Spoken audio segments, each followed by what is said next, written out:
Hello বন্ধুরা, SIR form fill up করতে গিয়ে যে সমস্ত কলমগুলো আমরা ভুল করছি বা সমস্যায় পড়ছি, সেই কলমগুলি আমরা বিস্তারিতভাবে আলোচনা করব। বিবাহিত মহিলারা তারা কিভাবে ফর্ম ফিল আপ করবে, কোথায় পেপার নিয়ে আসবে, ডকুমেন্ট নিয়ে আসবে, তাদের আত্মীয়র কি নাম লিখবে, সম্পর্ক কি লিখবে, সেগুলো আমরা বিস্তারিত আলোচনা করব। যে সমস্ত ছেলেরা ভোটার কিন্তু 2002 সালে নাম নেই, তারা কিভাবে ডকুমেন্টস তৈরি করবে, কার নাম লিখবে, এই বিস্তারিত আলোচনা আমরা এই আজকের আলোচনা করব। এবার দেখাবো ফর্ম। এইটা প্রত্যেকটা জনাকে ফর্ম ফিল আপ করতে হবে। যার নাম আছে 2000 লিস্টে তাকেও ফিল আপ করতে হবে, যার নাম নেই তাকেও ফিল আপ করতে হবে। এইদিকে কলমটা হচ্ছে 2002 সালে যাদের নাম নেই, এটা তাদের জন্য। আর এই দিকটা আছে যারা 2002 সালের ভোটার লিস্টে নাম আছে, এটা তাদের জন্য। এবার বলি, প্রথমেই বলবো বিবাহিত মহিলারা তারা কার নাম লিখবে, কোথা থেকে ডকুমেন্ট নিয়ে আসবে, সেটা নিয়ে আলোচনা করব। প্রথমে আনতে হবে বিবাহিত মহিলারা তাদের একমাত্র স্বামীর ভোটার কার্ড ছাড়া যাবতীয় তার বাবার বাড়ি থেকে নিয়ে আসতে হবে। তার কার নাম নিয়ে আসতে হবে না, 2002 সালে তার বাবার মায়ের যে ডকুমেন্টস অর্থাৎ ভোটার লিস্টে নাম উঠেছে, সেই নামের লিস্টটা নিয়ে আসতে হবে। নিয়ে এসে প্রথমে লিখতে বাবা, এখানে বাবা, দাদু, কাকা, ঠাকুমা যে থাকবে তার নাম লিখতে হবে এখানে। তার এপিক কার্ডের নাম্বারটা এখানে দিতে হবে। তাহলে আত্মীয়র নামটা আমরা কি লিখবো না, 2002 সালে ভোটার লিস্টে যে নাম আর যার নাম এখানে লিখবে তার পাশেই দাদুর নাম, বাবার নাম যেটা দেয়া থাকবে সেটা এই আত্মীয়ের ঘরে লিখতে হবে। তাহলে সম্পর্ক কি হবে না, যে নাম আমরা যার নাম প্রথমে লিখবো তার সঙ্গে যে আত্মীয়র নামটা লিখবো তার সঙ্গে কি সম্পর্ক, এই সম্পর্কটা এখানে তুলবো। এখানে কোনো স্বামী বা শ্বশুরের সম্পর্ক থাকবে না। এবার জেলা, জেলা কি না, জেলা হচ্ছে যে যে ব্যক্তি যে জেলায় বসবাস করবে তার জেলার নাম লিখবে। রাজ্যের নাম, রাজ্যের নাম প্রতিটি মানুষ, যেহেতু আমরা বাঙালি, আমরা বসবাস করছি পশ্চিম বাঙ্গাল, পশ্চিমবঙ্গ হবে। বিধানসভার ক্ষেত্রের নাম কি হবে না, বিধানসভার ক্ষেত্রে নাম হবে যে যে যার যেখানে ভোট দেয় তার সেখানকার বাসিন্দা বা ভোটার দেয়, সেখানে বিধানসভা হবে।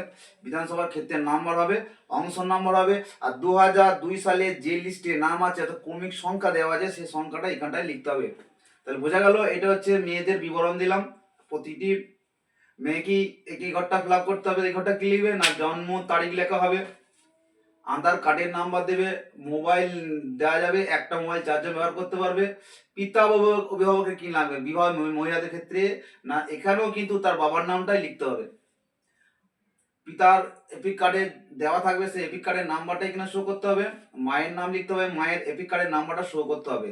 আচ্ছা, স্ত্রী বা স্বামীর, যদি কোনো স্ত্রী বিবাহিত মহিলা এই ফর্মটি ফিল আপ করে তার স্বামীরটা দেবে, স্বামীর নাম এখানটা দেওয়া যাবে, নামের স্বামীর এখানটায় এপিক কার্ডটা লিখতে হবে। তাহলে বোঝা গেল মেয়েদের ক্ষেত্রে 2002 সালে যে সমস্ত ছেলেদের তোমার লিস্টের নাম নেই কিন্তু ভোটার, তাদের ক্ষেত্রে তোমরা কি করবে না, তাদের ক্ষেত্রে একই অবস্থা করবে, জন্ম তারিখটা এখানে শো করবে, আধার নাম্বারটা, আধার নাম্বার দিতেও পারো নাও দিতে পারো, তোমার ইচ্ছা, তবু দিলে ভালো হয়।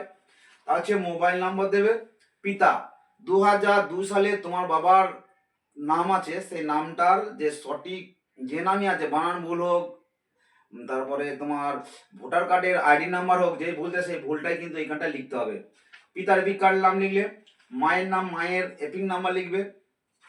তোমার যদি স্ত্রী থাকে, মনে করছো আমি ফর্মটা ফিল আপ করে আমার স্ত্রী থাকে, তার স্ত্রীর এখানে নামটা লিখতে হবে, স্ত্রীর একটা তোমার এপিক কার্ডে যে নাম্বার সেটা দেবে। তাহলে একটা লিঙ্কে চলে আসবে, পুরো ফ্যামিলিটা এই লিঙ্কে চলে এলো। ঠিক আছে, আচ্ছা, তাহলে এরা ছেলেরাই গেল। তো এই ঘরটাও সে ছেলেদের ফিল আপ করতে হবে। তার বাবার নামটা এখানে লিখতে হবে, বাবা হোক দাদু হোক যে থাকবে তার নাম লিখবে, তার ওনার এপিক কার্ডটা এখানে শো করবে।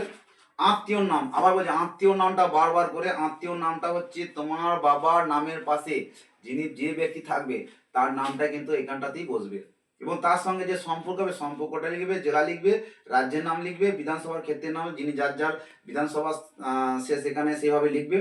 আর বিধানসভা ক্ষেত্রে প্রতিটা বিধানসভা ক্ষেত্রে একটা করে নাম্বার আছে, সেই নাম্বারটা লিখবে।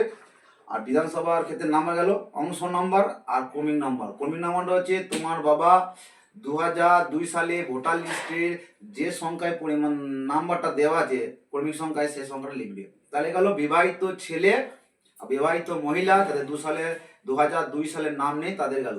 এবার যাদের 2002 সালের নাম আছে তারা কিভাবে ফিল আপ করবে?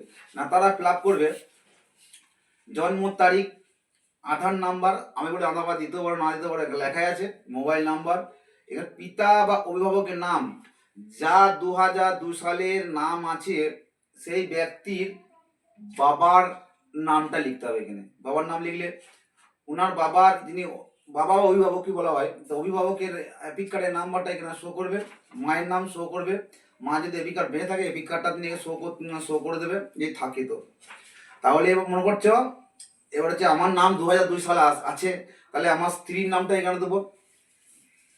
আর 2002 সালে যদি আমার স্ত্রী থাকে স্ত্রী এপিক কার্ডটা এখানে নাম্বারটা আমি দিতে পারবো। এবার হচ্ছে 2002 সালের এইদিকে আমরা কলমটা ফিল আপ করবো, কারণ এই দিকটা 2002 সালের নয়, যাদের নাম লিস্টে নেই এই দিকে 2002 সালে বারবার বলেছি 2002 সাল লিস্টের এখানটা ফর্মটা ফিল আপ করতে হবে। তাহলে নির্বাচকের নাম কি হবে?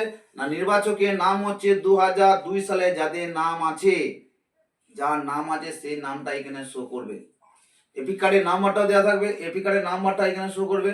আত্মীয় নাম কি লিখবে? না, আত্মীয় নাম হচ্ছে তোমার 2002 সালে তোমার যে নাম আছে তার নামের পাশে তোমার পিতা বা তোমার দাদু যার নাম দেওয়া থাকবে সেই নামটা এখানটা শো করবে। সম্পর্ক দাঁড়িয়ে যাবে, একটা সম্পর্ক আসবে বাবার সঙ্গে দাদু যে সম্পর্ক, জেলা, রাজ্যের নাম, বিধানসভা ক্ষেত্রের নাম, বিধানসভা নাম্বার, অংশ নম্বর, ক্রমিক সংখ্যা, এগুলো প্রতিটি আলোচনা করলাম বা বলেছি এগুলো বিষয় হবে। সঙ্গে 2 কপি ফটো কিন্তু অবশ্যই লাগাবেন, দুটো পাতা আছে, 2 পাতা 2টি ফটো এখানটা চিটিয়ে দেবেন। আশা করি বুঝতে পেরেছেন। যদি কোনো বুঝতে না পারেন তাহলে আমাদের কমেন্ট করে জানাবেন। অসংখ্য ধন্যবাদ আমাদের কামারপাড়া ঘাটের টিভি দেখার জন্য।